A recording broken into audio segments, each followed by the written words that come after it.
네, 지금 뭐 설 연휴가 지나고 확진자 수가 확 늘었다가 네, 줄었죠. 네, 26일부터 백신 접종이 시작이 된다고 하는데 네. 선배님께서 이 백신 수송 모의 훈련 현장 다녀오셨잖아요. 좀 네. 어땠는지 말씀해 주세요. 경찰차의 호의를 받으며 화물 차량이 보건소로 들어옵니다. 삼엄한 분위기 속에 도착한 차량에서 내려진 박스는 조심스럽게 보건소 안 냉장고로 옮겨집니다. 코로나19 백신을 안전하게 수송하기 위한 모의 훈련입니다. 제가 안 가본 데가 없는 것 같아요. 네. 질문이 다녀오셨죠? 그걸로 네. 시작을 하는데 네. 백신 운송 작전 이 프로젝트 명입니다. 백신 운송 작전인데 네. 여기에는 이제 특전사가 주도를 하더라고요. 이제 이게 경호 예. 뭐 이런 게 그러니까 필요하니까. 이게 이제 거기 이천 물류센터에서 출발을 해서 춘천시 보건소까지 아. 그냥 오면 한 1시간 반 정도 걸립니다. 예. 네, 그래서 저희가 1시간 반이면 도착하겠다. 네. 그리고 취재진들이 다 가 있었는데 거의 1시간 가까이 지나는데 이제 도착하는 거예요. 왜지? 왜일까? 네. 했더니 오면서 이 중대본에서 미션을 하더란답니다. 중간중간. 아, 어떤 이렇게 상황을 돌발 상황. 돌발 상황을 상황을 탁탁 던져준대요. 오. 그걸 해결하고 와야 되는 상황이라서 오다가 서서 이제 또 해야 진짜 되고. 훈련이네요. 네, 진짜 네. 실전처럼 한 거죠. 실전처럼 오는데 예. 이제 처음에 이제 탑차에 싣고 오는데 그렇겠죠. 그 앞에는 경찰차가 호위를 하고 그 뒤에는 이제 군용 집차가 호위를 하고 쫙 들어옵니다. 쫙 들어와서 특전사 한 4명이 쫙 내리면서 경호를 쫙 네, 하고. 다 이렇게 이제 차를 딱 이렇게 둘러싸요. 그래서 막 그 이제 그 문에 이 창고 문에 이 봉인이 돼 있어요. 아, 그렇죠. 못 열게.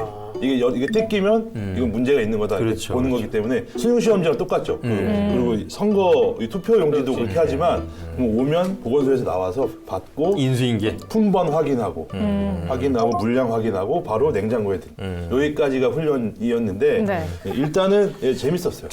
저는 백신 수송이 과연 모의 훈련을 할 정도인가라고 생각이 들었었거든요. 이 기사를 처음 접했을 때 민간에서는 당일 배송, 새벽 배송 뭐 이런 것도 있고 뭐 앱으로 지금 뭐 물건을 다 시키는 세상인데 굳이 인천공항에 내려서 전국 지역으로 가는 거 아니에요? 물류센터를 거쳐가지고. 근데 우리나라의 땅 면적을 고려해 봤을 때 이것을 뭐 훈련을 해서 할 정도인가?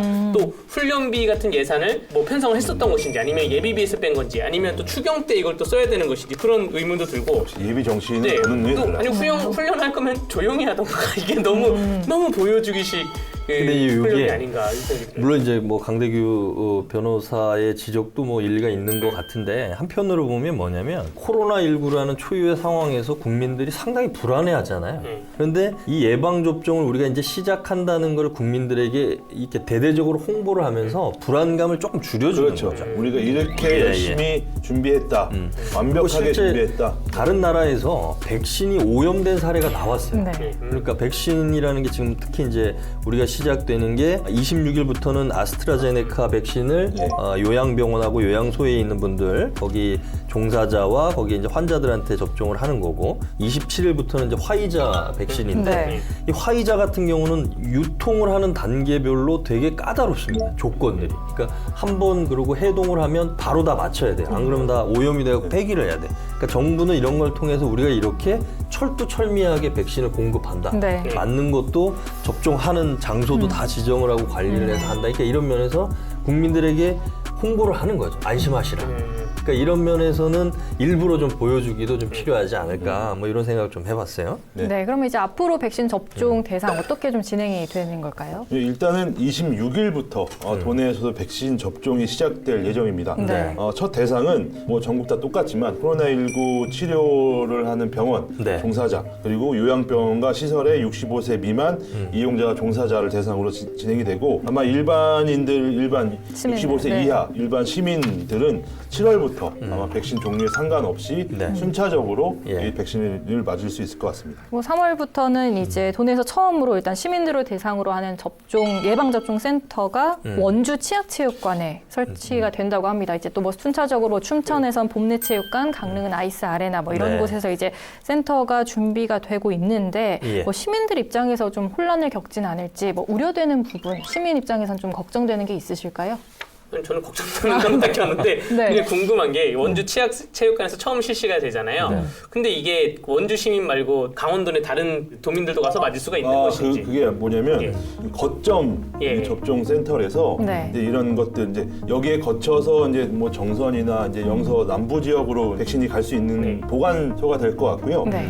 지금 18개 시군마다 다 접종 센터를 네, 준비를 네. 하고 있습니다. 지금 대부분이 이제 대형 체육관, 실내 체육관을 이제 에서 하고 있는데 아마 4월까지 도내 18개 시군이 다 전부 다 접종 센터를 설치를 마무리하고 아마 거기에 이제 그 냉장고까지 설치해서 네. 바로바로 와서 맞을 수 있게끔 이렇게 하는 거. 우선적으로 춘천, 원주, 광릉이 이제 인구가 많다 보니까 거점으로 해서 보관도 하고 거기는 그 지역에 이제 시작을 하는 것 같고 순차적으로 네. 도내 18개 시군마다 하나씩 접종 센터가 만들어집니다. 그러니까 거기에서 접종을 받는다 이렇게. 접종 센터에서도 맞아도 되고 지정 병원에서 네.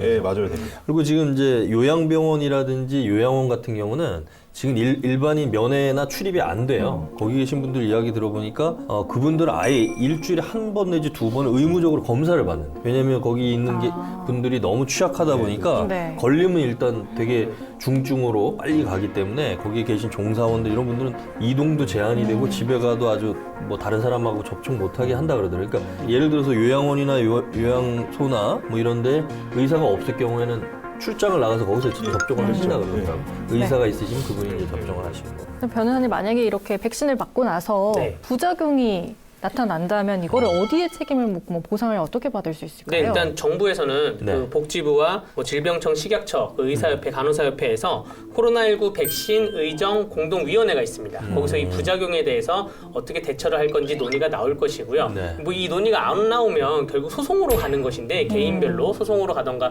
뭐 집단 소송을 정부에게 할 수밖에 없는 것인데 뭐 손해배상이나 국가배상이라는 것이 고의 가실로 불법 행위를 했을 때 손해가 발생하고 인과관계가 있어야 됩니다. 근데 그 인과관계가 과연 이 부작용이 의학적으로 인과관계가 있어서 발생한 것이냐 거기에 대한 그 명확하게 좀 확정이 돼야 된다고 생각이 되고요. 아마 정부에서 그 전에 개인적으로 소송 준비하고 하기 전에 정부에서 이미 지침이 마련될 것이라고 봅니다. 다만 예. 걱정되는 게 이 백신 부작용은 정말로 정치 공방으로는 안 불거졌으면 좋겠어요. 네. 이건 정부가 만든 백신이 아니잖아요. 그렇죠. 이거 네. 뭐 거기에 대해서 또 부작용이 있으면 또 치료해 나가야 되는데 이거를 뭐 정부가 뭐 잘못했냐 안 했니 이런 정치 공방으로는 안 가졌으면 합니다. 지금 이제 전 세계적으로 백신 접종을 하고 있는 이제 여러 나라들이 백신을 허가를 해줄 때 임상 실험 결과를 바탕으로 해서 허가를 내주는데 지금 이제 우리가 아스트라제네카 같은 경우 65세 이상은 유예를 시켰잖아요. 네.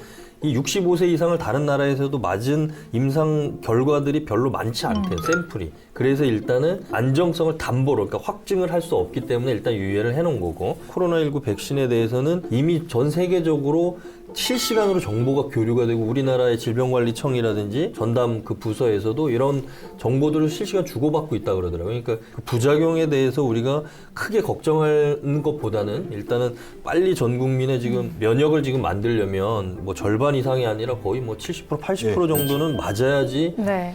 이제 면역이 집단 면역이 생긴다고 하니까 일단은 접종을 순차적으로 빨리빨리 맞아가는 게 우선적이지 않을까 뭐 이렇게 생각이 들어요. 네. 아무래도 뭐 백신 도입 시기나 물량은 뭐 여러 가지 변수가 있어서 치밀하게 접종 계획을 좀 뒷받침이 돼야 네. 시민들이 좀 불안해하는 것도 좀 줄어들지 않을까 생각합니다. 백신 접종 관련해서는 우리가 다음에도 계속 좀 자세하게 전문가 좀 모셔가지고 이야기 네. 들어보시죠. 예, 예. 있습니다.